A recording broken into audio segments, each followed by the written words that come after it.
విశాఖపట్నం విమానాశ్రయాన్ని ప్రస్తుత ప్రాంతంలోనే కొనసాగించాలని కోరుతూ ఏపీ హైకోర్టులో ప్రజా ప్రయోజన వ్యాజ్యం దాఖలైంది. విశాఖ నగరంతో పాటు ఉత్తరాంధ్ర అభివృద్ధి, ప్రజలకు అందుబాటులో ఉండే విమాన సేవలు, ఉపాధి అవకాశాలను దృష్టిలో ఉంచుకొని ఈ పిల్ దాఖలు చేసినట్లు నిర్వాహకులు తెలిపారు. రిటైర్డ్ ఐఆర్ఎస్ అధికారి మెట్ట రామారావు, ఉత్తరాంధ్ర అధ్యయన వేదిక ఉపాధ్యక్షుడు కుర్మాన చంద్రమోహన్, లీడర్ పత్రిక ఎడిటర్ వివి రమణమూర్తులు హైకోర్టు పిటిషన్ వివరాలు వెల్లడించారు. సమాచార ఫోరం ప్రతినిధి వేలు పంకజ్ మాట్లాడుతూ తాము భోగాపురం విమానాశ్రయానికి వ్యతిరేకం కాదని, అయితే విశాఖ వాసులకు భోగాపురం ప్రయాణం దూరంతో పాటు ఆనందపురం వద్ద భారీ ట్రాఫిక్ ఇబ్బందులకు దారితీస్తుందన్నారు. ప్రస్తుత ఎయిర్పోర్ట్ పై ఆధారపడిన ఉద్యోగులు, వ్యాపార వర్గాల ప్రయోజనాలను దృష్టిలో ఉంచుకొని ప్రభుత్వం అన్ని వర్గాల అభిప్రాయాలను పరిగణలోకి తీసుకోవాలని కోరారు. ఆర్థిక రాజధానిగా విశాఖపట్నం అనేది ఉంది.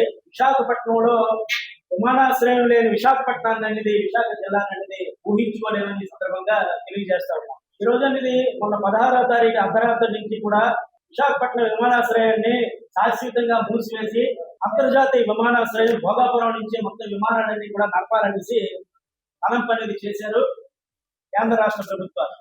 ఈ రోజు అనేది మేము అడుగుతా ఉన్నాం. ఈ రోజు అనేది ఒక పక్క అనేది మెట్రో రైలు కావాలని మెట్రోపాల్ అనేది ఒక పక్క చేస్తా ఉన్నారు. రెండో పక్క రైల్వే జోన్ కావాలని రైల్వే జోన్ అనేది సాధించుకున్న వరకు కూడా ఉద్యమాలు పోరాటం చేసి ఆ కోర్టు అనేది ఈ రోజు అనేది నడిచే పరిస్థితి. ఎంత అభివృద్ధి చెందుతుంది. మొత్తం 34 సంవత్సరాల నుంచి కూడా విశాఖ విమానాశ్రయం నుంచి కూడా మొత్తం ప్రయాణికులందరూ కూడా ఇక్కడి నుంచి వెళ్ళడం అనేది చేస్తున్నారు. మేము చెప్తున్నాం ఏంటంటే అంతర్జాతీయ విమానాశ్రయం ఏదైతే ఉన్నదో భోగాపురం నుంచి ఇంటర్నేషనల్ ఎయిర్పోర్ట్ గా అంతర్జాతీయ ఫ్లైట్లు అన్ని కూడా అక్కడ నడిపితే అభ్యంతరం లేదు. కానీ దేశీయ ఫ్లైట్లు ఇక్కడ ఢిల్లీ నుంచి కానీ, ఢిల్లీకి కానీ, హైదరాబాద్ కానీ, మెడ్రాస్ కానీ, తిరుపతి కానీ, ఇలాగా బొంబాయి కానీ ఇటువంటి ఫ్లైట్లన్నీ కూడాను మన విమానాశ్రయం నుంచి, విశాఖపట్నం విమానాశ్రయం నుంచి నడపాలనేసి మేము రాష్ట్ర కేంద్ర ప్రభుత్వాలు అనేది మేము డిమాండ్ చేస్తున్నాం. వ్యవసాయానికి వచ్చిన తర్వాత మీరు అక్కడ భోగాపురం నడుపుకోవచ్చు. అదే భోగాపురం కాంట్రాక్ట్ ని ఇదే విశాఖపట్నంలో ఉన్నటువంటి ఎయిర్పోర్ట్ ని ఇక్కడ స్టాండర్డ్ అయిన తర్వాత, అటు అభివృద్ధి చెందిన తర్వాత విశాఖపట్నం, హైదరాబాదు 40-50 సంవత్సరాల చరిత్ర అభివృద్ధికి. విశాఖపట్నంలో ఉన్న పరిశ్రమలు దెబ్బతిన్నాయి.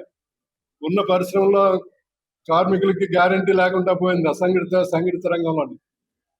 దాన్ని ప్రజాపాలకులందరూ కూడా ఉద్దేశించి సరైనటువంటి అవగాహన చేసుకోకపోతే వచ్చే రోజుల్లోని ఉత్తరాంధ్రలో ఉన్నటువంటి 4 జిల్లాల్లో ఉన్నటువంటి ప్రజలందరూ కూడా పోరాడవలసిన పరిస్థితి వస్తుంది. దాన్ని ముందుగానే మీరు గుర్తించి విశాఖపట్నంలోని ఎయిర్పోర్ట్ ని నడపవలసిందే.